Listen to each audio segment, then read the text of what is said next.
Literaturarekin jarraitzen dugu, gure gaurko mintzagaia da, eta Aintzane Usandizaga dugu oraingoan, bere lehendabiziko liburua ezagutuko dugu, Gabitu ezina. Arratsaldeon eta ongi etorri. Arratsaldeon. Zer modu zaude? Ondo, eskerrik asko gonbidatzagatik.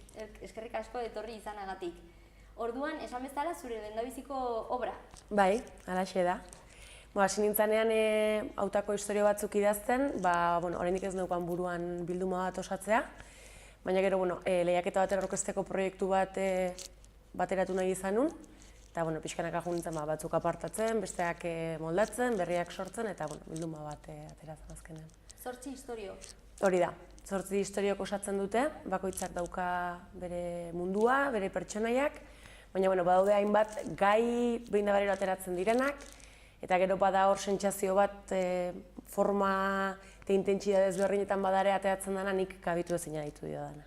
Bai, orduan badago hor independenteak dira istorio guztiak, baina bai amankomunean daukaten hori, zer giza... Bai, batetik asko azalduko dira harremanak, ez? Nik iruditzen zait azkenean literaturan gai nagusitako badala gizakia harremanekin definitzen dalako, ez? Eta harremanak esaten denean, bai norbere buruakin daukana, lagun arteko harremana, lan eremuko harremanak, interes berezia daukatelako nola horrek eragiten duen norbanakoan, ez? Nola bakoitzak eragiten duen bere izaera ere, bere inguruaren arabera, eta asko interesatzen zaidalako ere taldeetan ematen diren hainbat dinamika, joera, botere harreman, ez? Batez ere oso finkoak eta denboran asko luzatzen diren taldeetan. Pertsonaia anitzak aurkituko ditugu? Bai, helburu bakoitzaren pertsonaiak, pertsonaia arruntak direla esan dezaket, esango nuke bere testuinguruaren arabera, ez? Itxuraz behintzat. Gero barrutik bakoitzak dauzka bere zurrunbiloak eta bere kontraesanak, ez? Bai, 8 istorio azkenean askotarako ematen du, ez?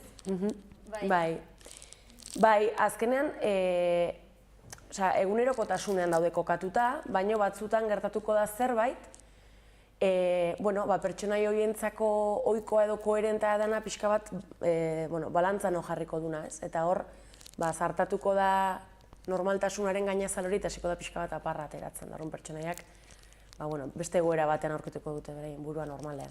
Ez dakit aurreratu daiteken pixka bat, ez dakit nondik norakoak, bai? Igual gainetik aipatu istorio bakoitza? Bai.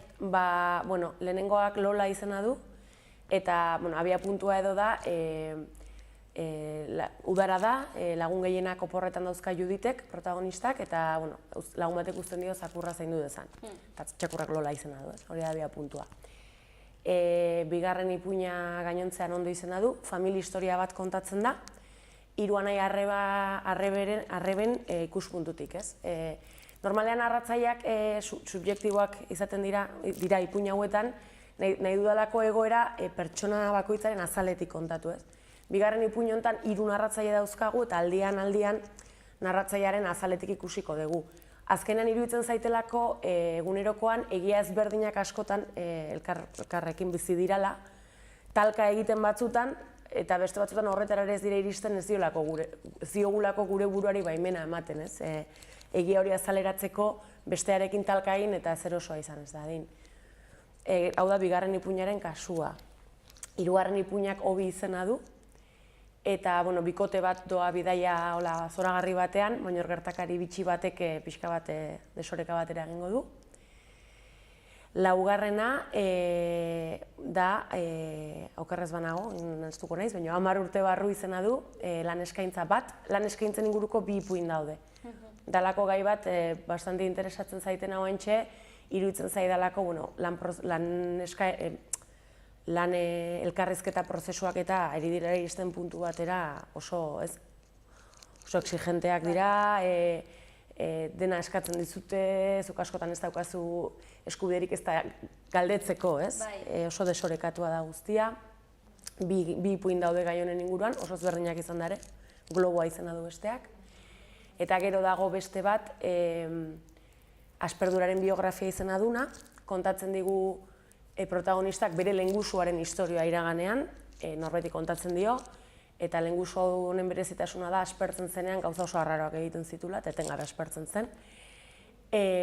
Bada beste istorio bat oraintxe nator izena duena, hau da, pertsonaia doa, geroz eta urriago diren kuadrilla bazkari batera, eta horre autobusean egiten du hausnarketa bat, bere talde horrei buruz, baina aldi berean autobusean doala ere, gertaera bat egongo da oiz kanpokoa.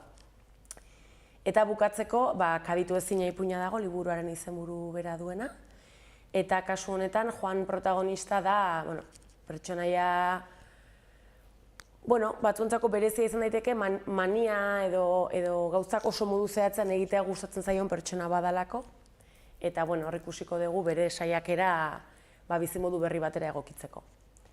Eta hau dira ipuinak, gutxi gora bera. Amankomunean duten beste gauza bat da pertsona helduak edo gazteak direla, ez?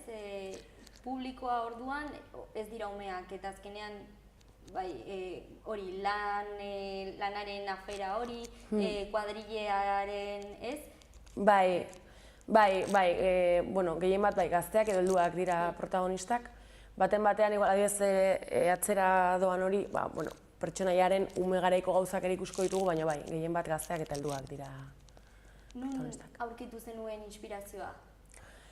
Jo, leku askotan, ez? Azkenean, normalean nire kasuan behintzat, izaten dira denbora luzez buruan dauzkadan gaiak, interesa edo kezka pizten diatenak, ezin egona eragiten diatenak, ez? Esatezu zergatik hainbeste gelditzen zait gai hau buruan, ez? Eta gero, bateratzen joaten dira.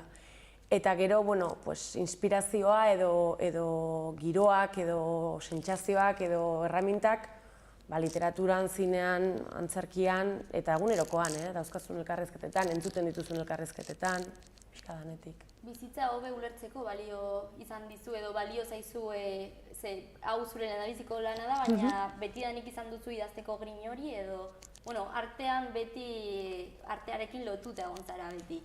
Bai, lanean gehiago kudeaketaren aldean, ez? Baina egia da, sorkuntza gertutik eukidetela beti, ez? Eta asko gustatzen zait bestek sortzen dutena ikustea eta prozesuak ere bai, ez? Prozesuetan azkenean gauza... Momentuan badibidez dela zer pasatzen, baina gauza asko ari dira pasatzen, ez? Bai, nik betidanik idatzi dut, beti historioak gustatu zaizkit. Entzun egiten dituzu, irakurri egiten dituzu, eta azkenean niri behintzat sortzeko beharra ere azten zaizu, ez? Zure baitan. Eta bai, askotan pentsatzeko balio dit. Gauzak hori, buruan dauzkazun gai horiek beste modu batera heltzeko, edo igual pentsatze hutsarekin helduko etzineteken lekuetara iristeko. Bai, azkenean bizitzatik edaten du, ez? Eta, bai. Bai, nire kasuan mentzat, bai. Eta ze momentutan hasi zinen honekin? Beti hori argitaratzeko ideiarekin edo? Esan bezala, asmoa edo bilduma bat egitekoa baduela urte eta piko edo bilduma, ez nekin honik argitaratuko zuten edo, baina bilduma asmoa horra hasi zen urte eta piko edo, gutxi gora bera. Hasieratik bazenekien bilduma izango zela? Ez, eski badaude historia batzuk igual lehenago banauzkanak idatzitak asko aldatu diren arren, eta igual horiek bazakit guztira igual 2 urte inguru edo, esango nuke. Urte eta piko izango da, esan nula, saiatuko naiz bilduma ikusi nun hor bazutela giro bat edo zerbait batasuna bat iradokiz ezaketenak eta hor hasi nintzen bilduma planteatzen. Orduan zuretzat oso naturala izan da beti idaztea izan duzulako gustoko?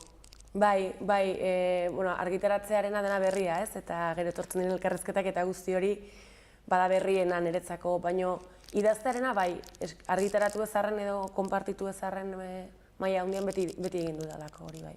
Eta zen nolako prozesua izan da, nola aurkitzen zenuen denbora idazteko, ez dakit zen momentutan esan zenuen kitxo, bukatuta dago?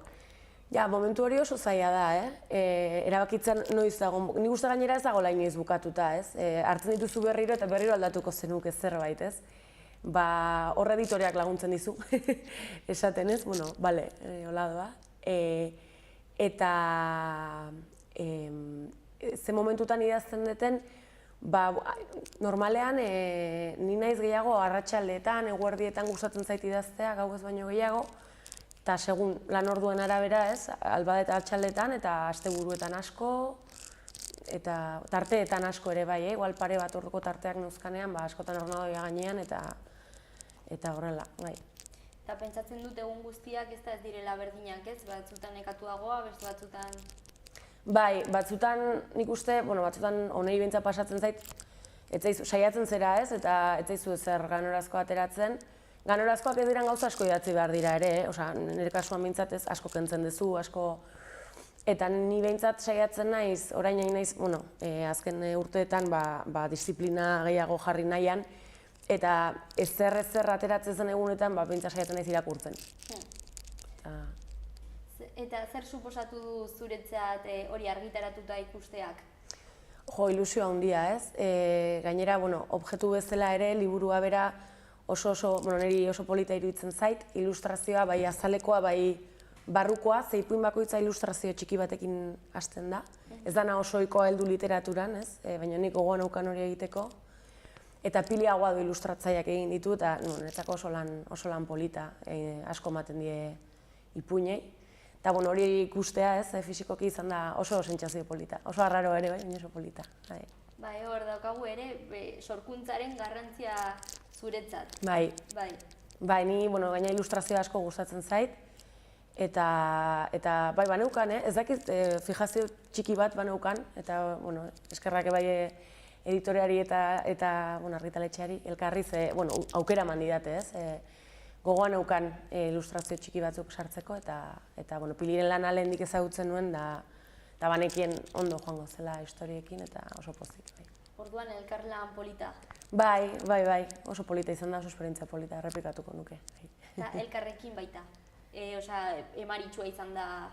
Bai, hori. Gainera, nik proiektu aurkeztu nuen lehiaketa baterako, nontzuk proiektua eta lagin bat aurkeztu behar zenuen, ez nuen irabazi, baina Xabier Mendigurenek ditu zidan, esanez aurrera jarraitzen manuen interesa izango zutela, eta nire editorea izan da elkarren, da oso ondo joan da bai. Bai, esan dugulako, artearekin lotuta zaudela profesionalki, ze ikasi zen, edo txikitatik ere gustoko izan duzu, nola deskribatuko zenuke zure ibilbidea? Bai, esan zalantza askoz betea, ze gauza ezberdin asko gustatzen zitzaizkidan, ez? Hizkuntzetatik joko nula pentsatu izan nun beti, itzulpengintza hasi nun, utzi egin nun, buelta batzuk eman nituen. Eta artearen historia ikasi nun, gustora, gustatu zitzaidan, kanpora ere joan nintzen, gero egin nun gradu ondokoa, gehiago kultura, gizartera irikiz artetikan ere bai ez, baina irikita. Eta kudeaketan gustora egin dut lan, arte zentro ezberdinetan. Eta gero arte hezkuntza eta mediazioare asko gustatu zaidan lan bat izan da, ez? Nola iritsi jende ezberdinaren gana, ez? Eta elkarrekin, jende horrekin sortu proiektuak, ez? Ez zerbait egina eman, baizik eta da oso lan zaila, baina oso lan polita, asko gustatu zaidana. Bai. Hor ere, zuk idatzi duzu bakarrik liburua, baina hor 8 istorio ezberdine izateak taldeka ez, proiektu bakar bat osatu dute 8 istorio, hor aniztasuna ez dakit. Orduan, orain argitaratuta dago, jaso duzu iritziren bat ez dakit senideren baten aldetik, lagun baten aldetik? Ba, gutxi, duela gutxi atera da, ez? Baten bat jaso dut, baina oso gertuko jendearen gandik, ez? Eta, gertukoak beti oso onberak izaten dira, ez? Edo, konfidantza dagoenez ere, ez? Baita, idazteko prozesuan zehar badauzkat bi lagun, ez? Normalean bidaltzen didana, lehenengo inpresio bat ematen didatena, eta asko laguntzen didate. Goixoak dira, baina esaten didate ere, bai, ez? Eta, horiek prozesuan lagundu didate asko. Orduan, orain behin nola bukatuta eta zerotik, baten bat iritsi zait, baina hori oso... Beraiek ere ilusioa konpartitzen dute zurekin, eta hori ere polita da ez. Baina oraindik kanpoko jendearena oraindik ez da iritsi. Eta idazten zenuen bitartean edo agian lehendik badaukazu hor gorde eta beste istorioren bat edo badaukazu hor pentsatuta agian etorkizunari begira zerbait lantzen ari zara orain? Bai, ideiak badauzkat, buruan eta kuaderno bazterretan ideiak edo zatitxoak eta bai, oraindik ez du ezerk forma hartu, baina bai, ideiak beti normalean badaude hor bueltaka. Gero hori, bat astunan indarra hartzen, ja eseri eta orduak sartu behar dira, ez? Baina oraingoz hor Ideiatxo batzu badaude, orduan, bueno, pixu-pixka bat hartzen dutenean nik uste berriro eseriko naizela idaztera. Lehendabizikoa izan da, harritu egin aldizu zerbaitek? Bai, kontatzen dizute eta aipatzen dizute, ez, aurkezpenak eta guzti horrek, ez? Baina, bueno, gero sentsazioak arraroak dira, ez? Zezuk idazten dezunean, sartzen zera istorioetan, pertsonaietan, baina gero batez ere gainera ipuina izan da, kontatzerakoan diskurtso bat eraikitzen duzu aurkezpenei begira, ez? Eta gauza asko gainera pentsatzen dituzu gerora, ez? Zergatik egin dut hau, zergatik sartu ditut gauza hauek, gai hauek, adibidez pasa zaite ipuina liburuarekin konturatu naiz, animaliek izugarrizko presentzia daukatela ipuinetan, ez? Askotan hasta pertsonaia dira. Txakur bat aipatu duzu lehen. Bai, txakur bat, txoriak, labezomorroak, arraiak, animaliak ateratzen dira etengabe.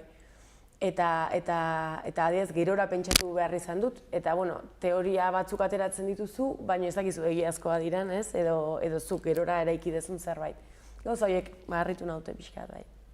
Historio bakoitzaren kokapena, Euskal Herrian leku unibertsal, edozein lekua izan daitekez? Ez, aipatzen dira, bai, aipatzen dira leku geografikoak gutxi gora bera, nahiko modula osoan, baina badago Donosti ingurua, badago Bilbo ingurua, Gasteiz azaltzen da, Granada azaltzen da. Bai, aipatzen dira, baina ez oso zehazki. Lasarte bai, nire herria justo, bai, azaldu daula zehazki, baina... Eszenatokiak orduan ere, hiriak, herriak, natura eta animaliak aipatu dituzunez, edo... Hiriak eta herriak gehien bat, Bai, animaliak gehienak dira nahiko maskotak edo... Bai, labezomorroak ez dakit maskotak dira, baina etxean azaltzen diren animalia gehiago, bai. Eta orain nola horre ikusten duzu, ze norabidea eramango du? Ez daukat ideiarik ere, ez? Ikusiko dugu, ni oso pozik nago aukera honekin eta bueno, norbaiti gustatzen bazaio eta gustura irakurtzen badu hori horrekin izugarri pozik nago. Eta gero ikusiko dugu ez dakit, hori ez daukat ideiarik, hori bai ez dakitela. Orain, asko daukazu honekin, baina gutxinaka lantzen joango zara apuntatutak dituzun ideia horiek. Bai, nahiko nuke. Aber, tiratzen pixu hori eta eseritzen hauen, ez? Aulkian hori izaten da, gehien kostatzen dela, behin eseritaia normalian. Eta pentsatzen dut, lehendabiziko honek bultzada eman dizula, ez? Motivazioa ere suposatu egin duela. Bai, azkenean ikustea, ze askotan idazten duzu, baina zure zalantza da zuri balio dizu, baina ez dakizu beste balioko dien, edo iritsiko zaien. Eta jasotzen duzunean, hainbati behintzat baietz, horrek animatzen zaitu, ez? Gehiago konpartitzera. Bai, kalidadea bermatzen du. Norbaitek behintzat zerbait ikusi du, ez? Eta gainera profesionalak direnak. Bai, horrek ematen dizu konfiantza puntu bat, eta gogoare konpartitzeko, ez? Bai, hala da. Orduan, Elkar argitaletxearekin eta nun aurkitu dezakegu? Dendetan badago, eta dendako webgunean ere uste dut, beraz. Bai, bilatuko dugu. Ez dakit zerbait gehiago nabarmendu edo azpimarratu nahi duzun? Ez bereziki. Eskerrik, bai. Bai. Orduan, mila esker gurekin egon izanagatik, gaintzane? Bai.